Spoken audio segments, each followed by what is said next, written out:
श्री राम श्री राम। बंधुओं, इस समय हम उत्तर प्रदेश के मेरठ शहर में हैं और देश की जो परिस्थितियां हैं उनके बारे में हमको अवगत कराया गया है।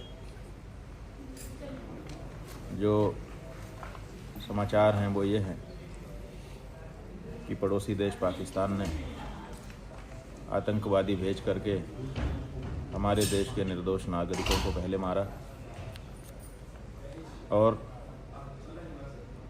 जब हमने उन आतंकवादियों के ठिकानों पर कार्यवाही की तो उन्होंने हमारे देश पर ही आक्रमण कर दिया।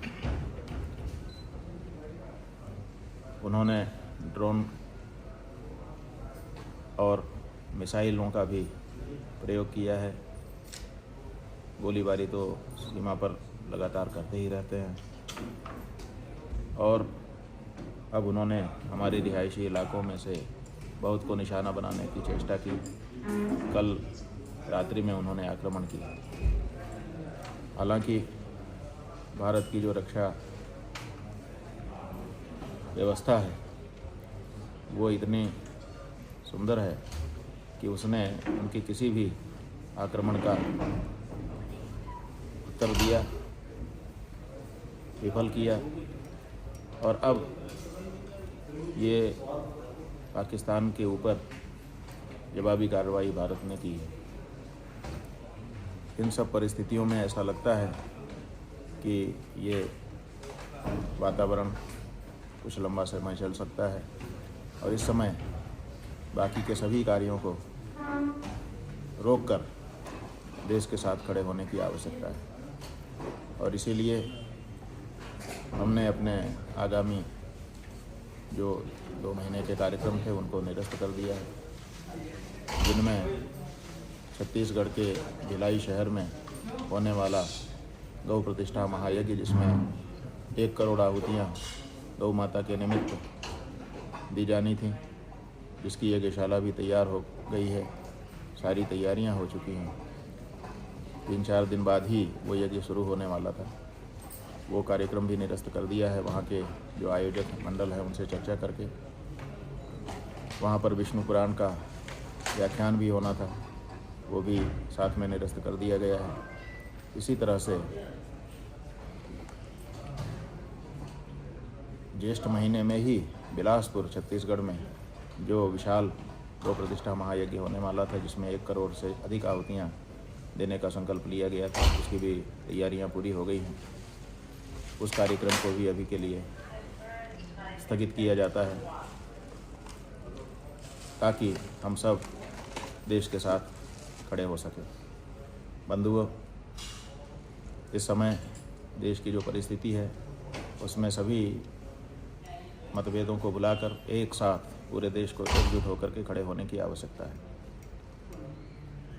हमारे देश के जो प्रधानमंत्री जी हैं नरेंद्र मोदी जी, गृह मंत्री अमित शाह जी, रक्षा मंत्री राजनाथ सिंह जी, हमारे देश के राष्ट्रीय सुरक्षा सलाहकार श्री डोभाल जी और इसी तरह से हमारी तीनों सेनाओं के जो सेनाध्यक्ष हैं और उनके अंतर्गत आने वाली पूरी की पूरी सेना, चाहे वो जल थल नभ कहीं की हो, उन सब के साथ इस समय हम लोग एकजुट होकर के खड़े हुए हैं और जहाँ उनको आवश्यकता पड़े,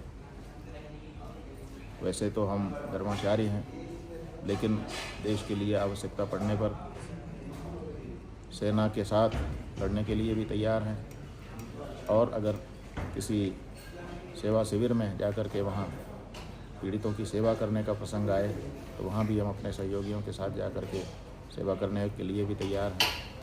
हमें सैन्य गतिविधियों का अनुमान है इसलिए क्योंकि अध्ययन करते समय हमने एनसीसी का प्रशिक्षण प्राप्त किया है। सेना के साथ जो कैंप होते हैं उनको भी हमने अटेंड किया है, इसलिए हमको इस बारे में पूरा अनुमान है कि सैन्य गतिविधियाँ कैसे होती हैं और हम शरीर से भी स्वस्थ महसूस करते हैं, कोई बाधा नहीं है।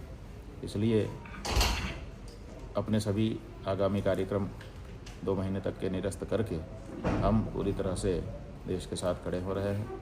हम चाहेंगे कि पूरा देश एकजुट होकर के इस समय खड़ा हो और अपनी सरकार का और अपनी सेना का मनोबल बढ़ाने में अपना योगदान करें।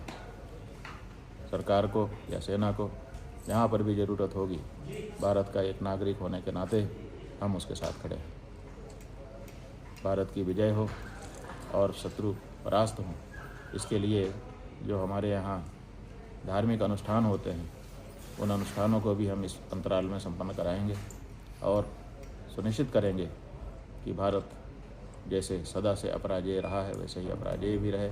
और साथ ही साथ जो लोग भ्रमवश या भूलवश भारत के विरुद्ध खड़े होने की गलती करते हैं, उनको ये बात लंबे समय तक के लिए समझ में आ जाए कि भारत का जो पराक्रम है वो आपको आपकी भूल का अनुभव कराने में समर्थ है। जय भारत, जय भारत।